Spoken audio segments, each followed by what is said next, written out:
If I asked you, how many hours did you sleep last night? What would your answer be? And the night before? There's no question that we all love sleep, but do we really get enough of it? As college students, days can get really stressful and hectic. I know we all like to go out, stay up, and pull all-nighters when we have to sometimes, but I don't think we really realize how much a lack of sleep can affect us. If we do not get the proper amount of sleep we need, then we cannot function correctly. A Harvard study found that students our age should get well over 8 hours of sleep, but the average amount of sleep we get is usually around 6 hours. The condition of which one does not have enough sleep is known as sleep deprivation. It is real and it can have many effects, including health problems. Our risk of heart disease, diabetes, and high blood pressure all goes up, along with our immune system being weakened. Not sleeping enough leads to short-term and long-term memory loss. When we sleep, our brain processes the information that we are supposed to remember and helps encode it into our brain with connections. Concentration and balance are also thrown off when we are tired. Along with this, our moods can change very easily, making us cranky or sometimes even depressed.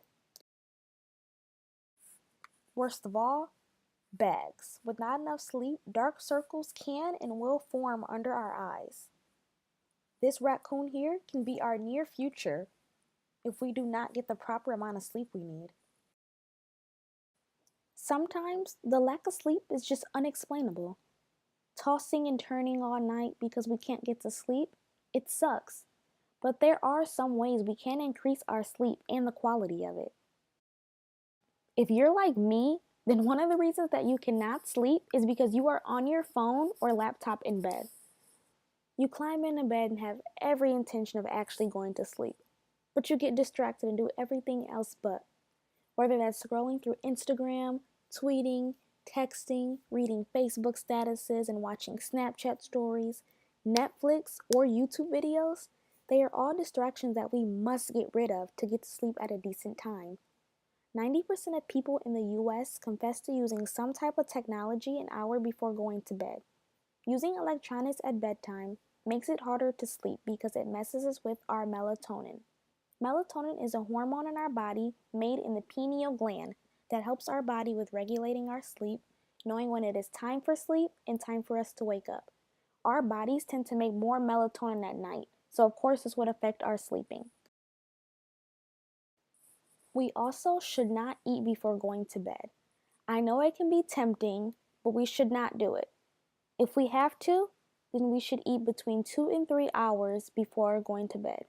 This is the time our body should be resting, but it cannot do that if we are still digesting the food we have just eaten. Another way to get good sleep is to put ourselves on a sleep schedule. When putting yourself on a sleep schedule, you should wake up and go to sleep at the same time every day, including the weekends. There was a study that linked sleep schedules and grades together. What they did in this study was have 61 different students keep diaries of their sleep, which had groups of regular sleepers and irregular sleepers. The study showed that students who did not put themselves on a constant sleep schedule generally had lower grades. I'm sure we all have stayed up at least once to study for an exam or final hoping to do well. But in reality, staying up does the complete opposite for us, showing that sleep messes with our performances in school if we don't get enough of it. It all comes back to our memory and focus being affected. Napping during the day can be the best feeling in the world, but can also be bad when not done properly. When taking naps during the day, they should not be long. We should only sleep for about 30 minutes. I know this does not seem like a lot of time, but sometimes longer naps can actually make us sleepier. Those long naps that we take, our body can view as the main time we sleep, throwing off our sleep pattern. In the end, with the facts being known, I'm hoping that we can all try to work together to actually get the correct amount of sleep that we need and stop staying up for our own health and benefits.